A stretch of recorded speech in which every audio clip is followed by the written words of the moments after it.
by chance, I helped to unload the bodies of dead paratroopers who'd come back from Goose Green. Now, we'd all been told that there would be body bags for these men, and it would all be neat and clean and tidy. And none of these blokes had got body bags. They were in an appalling state. I mean, they were just bodies with limbs all over the place. Shirts pulled over their heads to disguise them, blood and muck and filth, and it was just horrible. I mean, it was just absolutely awful, absolutely horrific.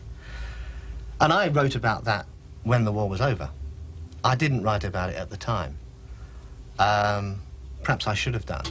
Why didn't you? I think I didn't feel it was fair, somehow. I just didn't feel it was fair. I mean, that's a testimony to how involved I was with those blokes by that stage. But I somehow didn't feel they deserved it. It wasn't about whether we were going to win or that you only had to report good things. It was an emotional thing. You know, I mean, I've seen plenty of dead bodies before. You don't get normally that involved with them. But, I mean, I actually knew some of those people. I mean, it affects you. I mean, we'd spent 2 months with them. I mean, really closely with them by that stage. I mean, I just didn't think it was fair. I think what pointed up the Falklands War was the fact that in its closing stages, one had the Israeli attack on the Lebanon. One had censorship of pictures, the way the journalists could cover it. And the journalists made a point, particularly the American journalists, of telling the public that they couldn't report the whole story.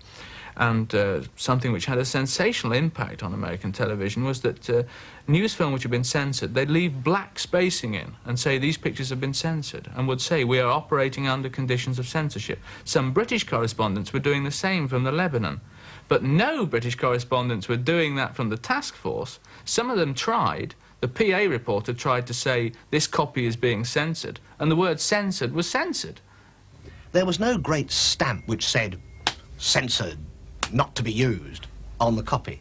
There were gentle, diplomatic little notes saying editors are requested not to use this information because it could be of use to an enemy, and please omit this if at all possible. And it was all terribly, terribly gentlemanly in its style. You felt that the whole thing was really being sorted out in a rather convivial club. And was it sorted out? Would an editor, by and large, take note of those little remarks? I have not come across any examples where any editors in Fleet Street did not do what they were asked to do by the Ministry of Defence. When we were at Teal Inlet, we were held up.